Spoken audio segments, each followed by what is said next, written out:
Assalamualaikum warahmatullahi wabarakatuh. Perkenalkan, kami dari kelompok 2 yang beranggotakan saya Anisatul Ajiza dengan teman-teman saya Arista Nurbari, Ani Nur Safitri, dan Felicitas Multi.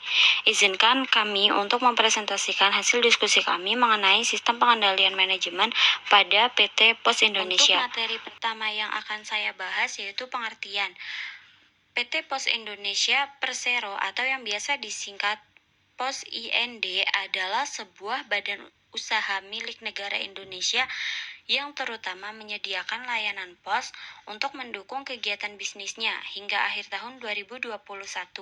Perusahaan ini memiliki 6 unit kantor regional, 42 unit kantor cabang utama, dan 168 unit kantor cabang yang tersebar di seantero Indonesia. Untuk selanjutnya yaitu ada profil sejarah perusahaan, di mana sejarah mencatat keberadaan Pos Indonesia begitu panjang. Kantor pos pertama didirikan di Batavia atau sekarang itu Jakarta oleh Gubernur Jenderal J.W. Baron van Imhoff pada tanggal 26 Agustus 1746 dengan tujuan untuk lebih menjamin keamanan surat-surat penduduk, terutama bagi mereka yang berdagang dari kantor-kantor di luar Jawa dan bagi mereka yang datang dari dan pergi ke negeri Belanda. Sejak itulah pelayanan pos telah lahir mengemban peran dan fungsi pelayanan kepada publik. Setelah kantor pos Batavia didirikan, maka 4 tahun kemudian didirikan kantor pos Semarang untuk mengadakan perhubungan pos yang teratur antara kedua tempat itu dan untuk mempercepat pengirimannya. Rute perjalanan pos kala itu ialah melalui Karawang, Cirebon, dan Pekalongan. Selanjutnya yaitu ada Pos Indonesia telah beberapa kali mengalami perubahan status mulai dari jawatan PTT atau Pos Telegraf dan Telepon. Badan usaha yang dipimpin oleh seorang kepala jawatan ini operasinya tidak bersifat komersial dan fungsinya lebih diarahkan untuk mengadakan pelayanan publik. Dengan berjalannya waktu, Pos Indonesia kini telah mampu menunjukkan kreativitasnya dalam pengembangan bidang perposan Indonesia dengan memanfaatkan infrastruktur jejaring yang dimilikinya yang mencapai sekitar 24.000 titik layanan yang menjangkau 100% kota atau kabupaten, hampir 100% kecamatan dan 42% kelurahan atau desa, dan 940 lokasi transmigrasi terpencil di Indonesia. Seiring dengan perkembangan informasi, komunikasi, dan teknologi, jejaring Pos Indonesia sudah memiliki lebih dari 4.800 kantor pos, serta dilengkapi elektronik mobil pos di beberapa kota besar. Semua titik merupakan rantai yang terhubung satu sama lain secara solid dan terintegrasi.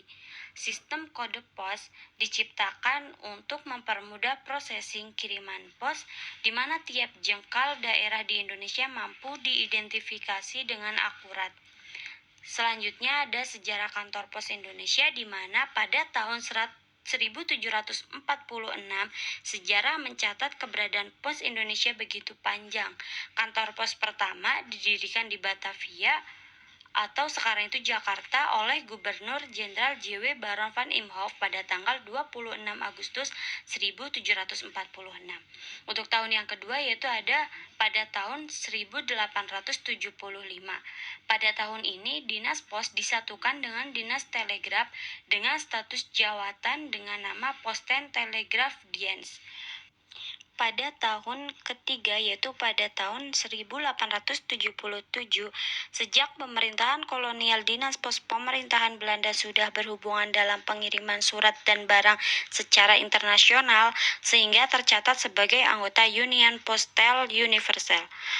Selanjutnya, pada tahun 1945, pada saat pendudukan Jepang di Indonesia, jawatan PTT dikuasai oleh militer Jepang. 27 September 1945, Angkatan Muda PTT mengambil alih kekuasaan PTT dan secara resmi berubah menjadi jawatan PTT Republik Indonesia. Selanjutnya, pada tahun 1965, mengamati perkembangan zaman di mana sektor pos dan telekomunikasi berkembang sangat pesat. Maka pada tahun 1965 berganti menjadi perusahaan negara dan giro. Selanjutnya pada tahun 1978 dan pada tahun 1978 berubah menjadi Perusahaan Umum Pos dan Giro yang sejak ini ditegaskan sebagai badan usaha tunggal dalam menyelenggarakan dinas pos dan giro pos baik untuk hubungan dalam maupun luar negeri. Selanjutnya yaitu pada tahun 1995. Selama 17 tahun berstatus perusahaan umum, pada tanggal 20 Juni 1995 berubah menjadi perseroan terbatas dengan nama PT Pos Indonesia Persero. Selanjutnya ada tata nilai PT Pos Indonesia yang bisa disingkat sebagai akhlak, di mana huruf A yaitu amanah, memegang teguh kepercayaan yang diberikan. Selanjutnya ada huruf K yaitu kompeten, terus belajar dan mengembangkan kapabilitas. Untuk huruf H yaitu harmonis, di mana saling peduli dan menghargai perbedaan. Di mana huruf L yaitu loyal, berdedikasi dan mengutamakan kepentingan bangsa dan negara. Selanjutnya ada huruf A yaitu adaptif, di mana adaptif itu kita harus terus berinovasi dan antusias dalam menggerakkan ataupun menghadapi perubahan. Selanjutnya yaitu ada huruf K, kolaboratif, membangun kerjasama yang strategis. Di sini saya akan menjelaskan tentang visi misi dan tujuan dari PT Pos Indonesia. Visi PT Pos Indonesia itu menjadi postal operator penyedia jasa kurir, logistik, dan keuangan paling kompetitif. Lalu, misi dari PT Pos Indonesia itu bertindak efektif untuk mencapai performance terbaik dengan tujuan PT Pos Indonesia yaitu membangun bangsa yang lebih berdaya saing dan sejahtera. Lalu selanjutnya struktur organisasi PT Pos Indonesia.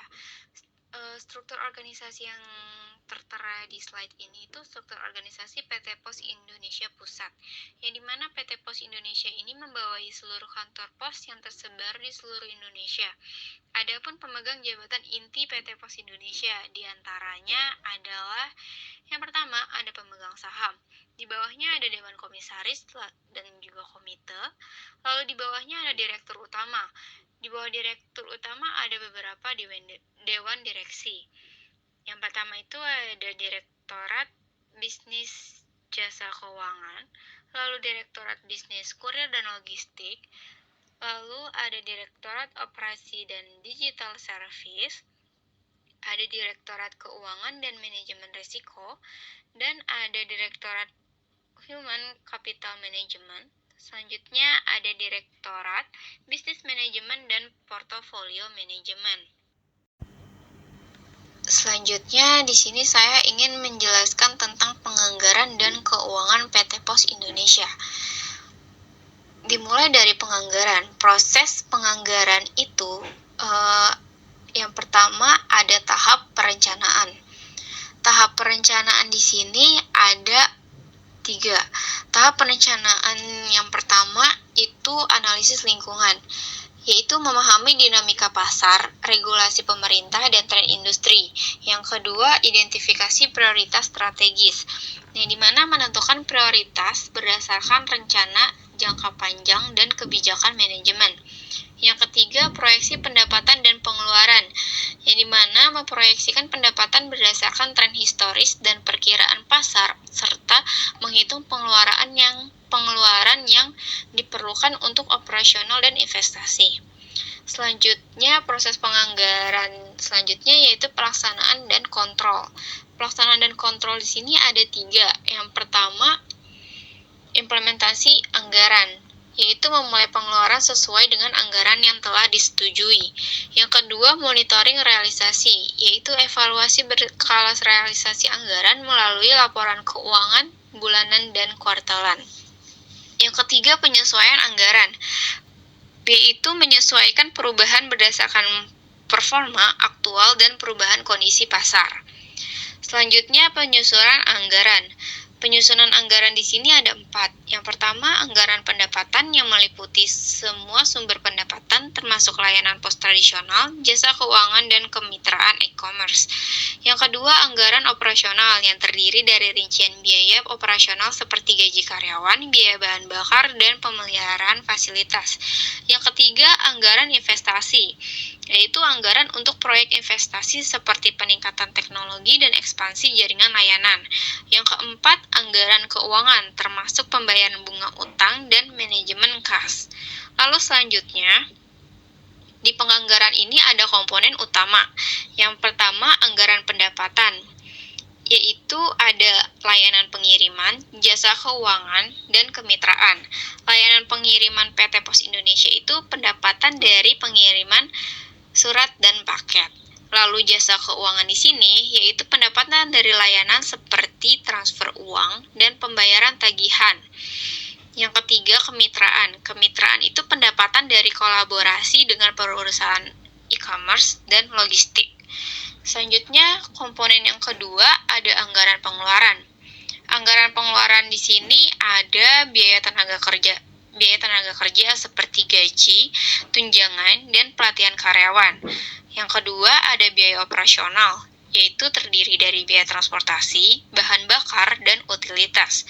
Yang ketiga biaya pemeliharaan, yaitu perawatan infrastruktur dan peralatan. Yang keempat biaya pemasaran, yaitu promosi dan iklan untuk layanan.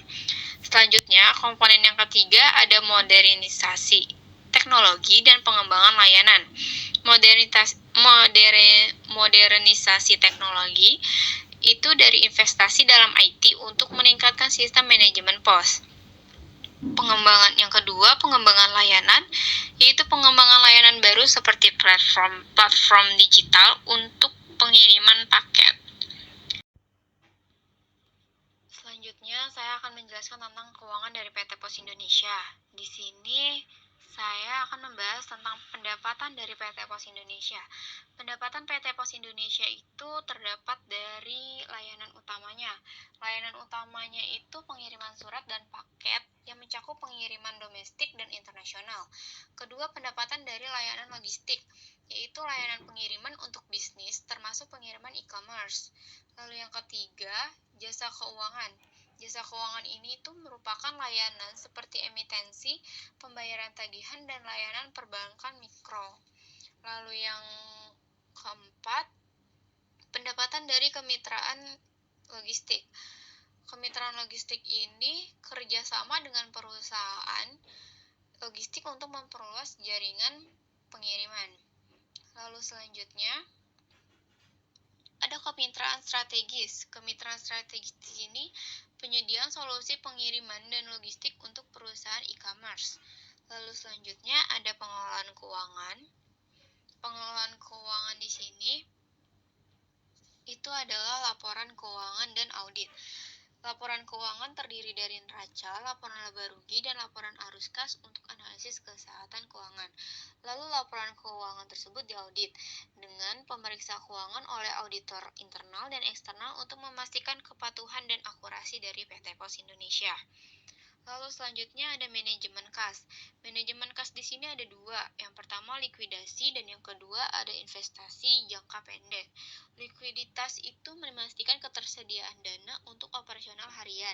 Selanjutnya ada investasi jangka panjang, itu penempatan dana di instrumen investasi yang aman untuk memperoleh imbal hasil sementara. Selanjutnya akan dilanjutkan oleh Felicitas. Selanjutnya C, yaitu pengendalian internal. Pengendalian internal ada dua, yang pertama sistem akuntansi dan yang kedua ada prosedur kontrol. Sistem akuntansi yaitu implementasi sistem akuntansi yang kuat untuk pengelolaan transaksi. Sedangkan prosedur kontrol yaitu mekanisme untuk mencegah kecurangan dan kesalahan dalam pelaporan keuangan. D. Investasi dan pendanaan. Investasi ada 4, yang pertama ada infrastruktur, yaitu peningkatan fasilitas dan jaringan distribusi. Yang kedua ada teknologi, yaitu pengembangan platform digital dan sistem otomatisasi. Yang ketiga modal dari pemerintah. Sebagai BUMN, modal dari pemerintah sering digunakan untuk proyek strategis. Yang keempat, pinjaman dan obligasi, yaitu penggunaan pinjaman bank atau penerbitan obligasi untuk mendanai proyek besar. Selanjutnya, ada perencanaan dan strategis operasional PT Pos Indonesia, yaitu ada analisis SWOT, ada 4. Yang pertama, kekuatan, yaitu ada 3. Yang pertama, jaringan yang luas lebih dari 4.000 kantor pos di seluruh Indonesia. Yang kedua, pengalaman panjang, beroperasi sejak tahun 1746 dengan pengetahuan mendalam tentang pasar lokal. Yang ketiga, regulasi mendukung, yaitu status BUMN memberikan kepercayaan dari pemerintah. Yang kedua, ada kelemahan. Kelemahan ada 3. Yang pertama, teknologi usang, yaitu sistem TI yang kurang modern. Yang kedua, birokrasi, yaitu proses yang kaku dan lambat. Dan yang ketiga, keuangan, yaitu keterbatasan modal untuk investasi besar. Selanjutnya, yang ketiga, peluang. Peluang ada 3. Yang pertama, pertumbuhan e-commerce, meningkatnya permintaan untuk layanan pengiriman. Yang kedua, digitalisasi layanan, peluang untuk mengembangkan platform digital dan aplikasi. Yang ketiga, kemitraan strategis, yaitu kolaborasi dengan perusahaan teknologi dan e-commerce. Dan yang keempat ada ancaman. Ancaman ada 3. Yang pertama, kompetisi, yaitu persaingan dari perusahaan swasta dan internasional. Yang kedua, perubahan regulasi, yaitu kebijakan pemerintah yang mungkin tidak mendukung.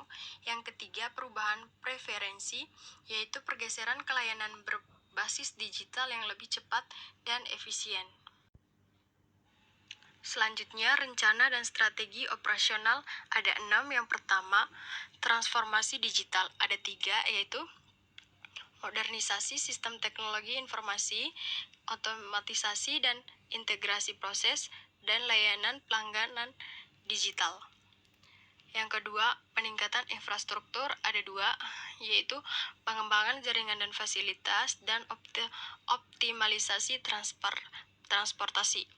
Yang ketiga, pengembangan sumber daya manusia ada 2, yaitu pelatihan dan kultur kerja dan inovasi, dan pengembangan kompetensi. Yang keempat, kemitraan strategis, yaitu ada 2, aliansi dengan platform digital dan kerjasama dengan pemerintah dan swasta. Yang kelima ada diversifikasi layanan, yaitu ada 2, pengembangan layanan keuangan dan ekspansi layanan digital. Dan yang keenam ada implementasi dan evaluasi. Tahapan implementasi ada 4 phase. Phase pertama, yaitu perencanaan dan analisis. Phase kedua, pengembangan dan uji coba. Phase ketiga, implementasi dan pengukuran. Phase keempat, evaluasi dan peningkatan berkelanjutan. Selanjutnya ada indikator kinerja. Yang pertama, kepuasan pelanggan. Yang kedua, efisiensi operasional. Yang ketiga, pertumbuhan pendapatan. Yang keempat, ada teknologi. Selanjutnya ada pelaksanaan dan pengukuran kinerja PT Pos Indonesia. Pelaksanaan kinerja itu ada 3. Yang pertama, strategi bisnis dan operasionalnya. Itu ada 2, yaitu transformasi digital, yaitu implementasi teknologi untuk meningkatkan proses bisnis seperti pelacakan paket dan layanan pembayaran digital. Yang kedua, disverifikasi layanan. Selain layanan pos tradisional, PT Pos juga menawarkan logistik, layanan keuangan, dan e-commerce. Yang kedua, manajemen sumber daya manusia. Itu ada 2, yaitu pelatihan dan pengembangan, yang dimana program pelatihan untuk karyawan agar mereka dapat beradaptasi dengan perubahan teknologi dan prosedur baru. Yang kedua, sistem insentif, di mana insentif berbasis kinerja untuk mendorong produktivitas dan kualitas layanan. Yang ketiga, pengelolaan infrastruktur. Itu ada 2, yaitu modernisasi fasilitas, yang dimana pembaruan dan peningkatan pusat pengolahan surat dan gudang logistik. Yang kedua, ekspansi jaringan, di mana pembukaan kantor cabang baru di daerah strategis untuk menjangkau lebih banyak pelanggan. PT Pos Indonesia itu ada 4. Yang pertama, kinerja utama.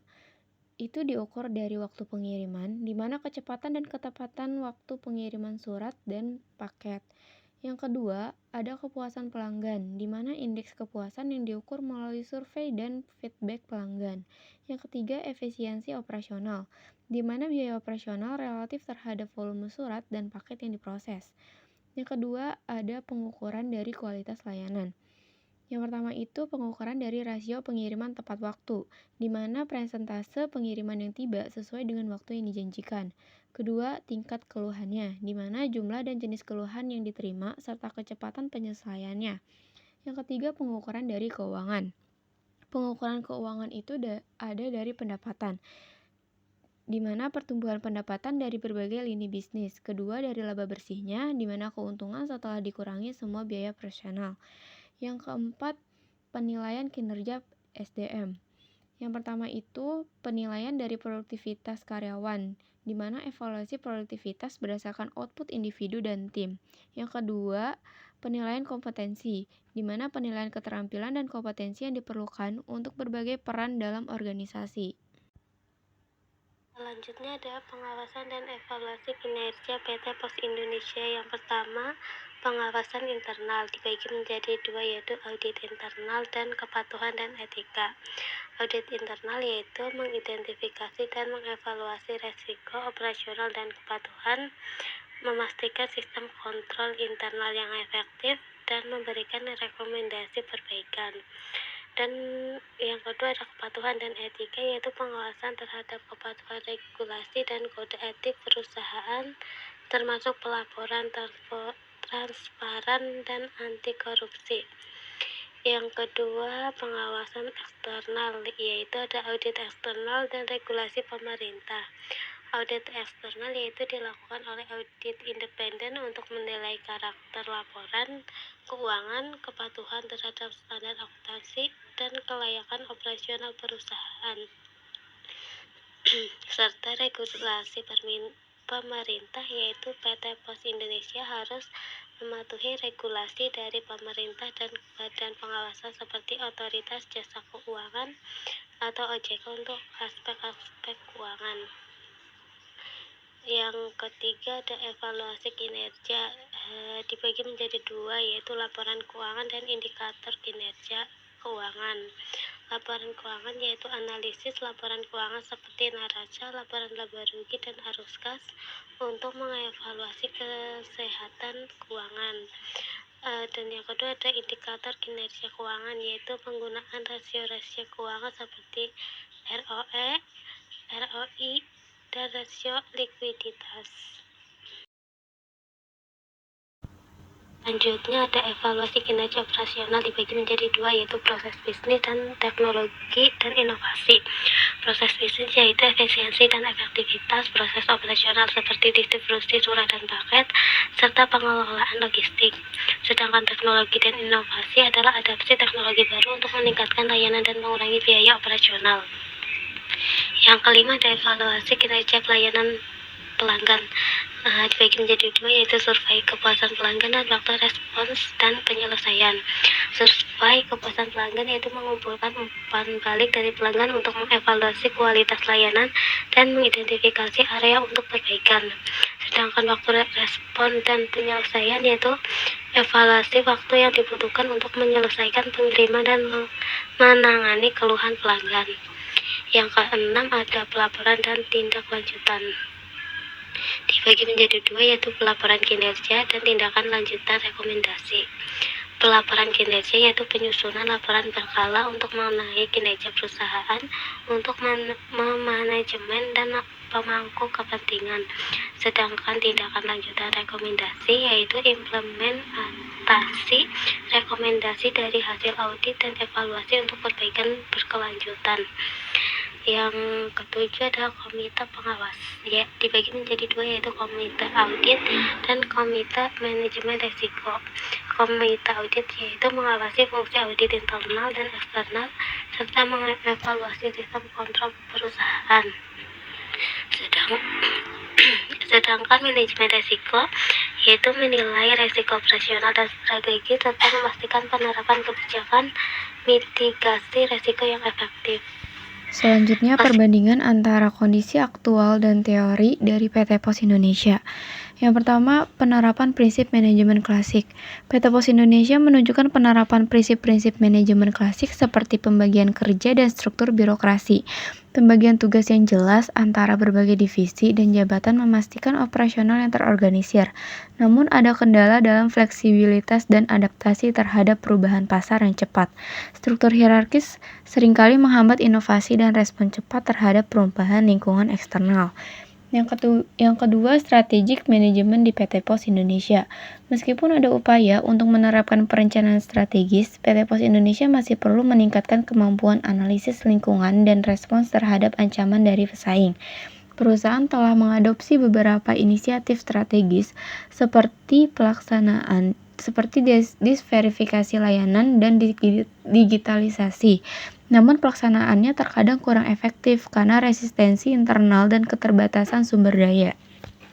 Yang ketiga, Total Quality Management atau TQM. PT Indonesia telah melakukan beberapa inisiatif peningkatan kualitas, termasuk pelatihan karyawan dan pengembangan proses. Namun, masih ada ruang untuk perbaikan dalam konsistensi dan integrasi upaya total quality management di seluruh bagian perusahaan. Pengukuran dan evaluasi kinerja kualitas sering kali kurang sistematis dan partisipasi karyawan juga dalam upaya peningkatan kualitas belum optimal. Lalu yang keempat, layanan dan kepuasan pelanggan. Menurut model SafeQual, terdapat kesenjangan antara harapan dan persepsi pelanggan terhadap layanan PT Indonesia, terutama dalam aspek kecepatan dan keandalan. Beberapa pelanggan mengeluhkan keterlambatan pengiriman dan kurangnya informasi tracking yang akurat. Implementasi CRM juga perlu ditingkatkan untuk membangun hubungan yang lebih baik dengan pelanggan.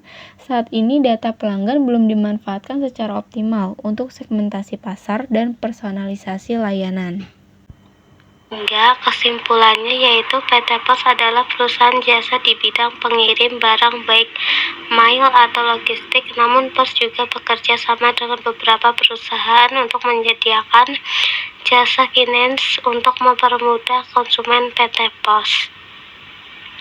Pos juga menyediakan layanan pengiriman surat atau barang dengan waktu pengiriman yang cepat atau Pos Express. Pos Express sebenarnya diadakan karena banyak konsumen yang keluar kembali dari kantor pos dan pergi ke perusahaan jasa lain untuk mengirim barangnya dengan cepat. Maka diadakanlah Pos Express yang mengirim hanya dalam waktu 1 hari. Pos Express merupakan layanan terkini jasa pengiriman dokumen penting, surat, dan barang berharga akan lebih cepat, lebih tepat waktu, lebih aman, dan lebih terjamin. Pos Express selalu mengedepankan akurasi pengiriman, penerapan premium class service, mengutamakan selalu dan layanan istimewa, pengiriman tercepat dengan harga paling kompetitif, variatif, dan paling menguntungkan. Selain itu, kesimpulan yang didapatkan juga perbandingan antara kondisi aktual PT Pos Indonesia dengan teori-teori yang relevan itu menunjukkan bahwa perusahaan ini memiliki fondasi yang kuat, tetapi perlu melakukan penyesuaian dan peningkatan dalam beberapa aspek untuk tetap kompetitif di era digital. Implementasi strategi yang lebih adaptif, peningkatan kualitas layanan, dan pemanfaatan teknologi akan menjadi kunci sukses PT Pos Indonesia ke depannya. Baiklah, sekian video presentasi dari kelompok 2. Apabila ada kesalahan, mohon maaf. Wabillahi taufiq wal hidayah. Wassalamualaikum warahmatullahi wabarakatuh.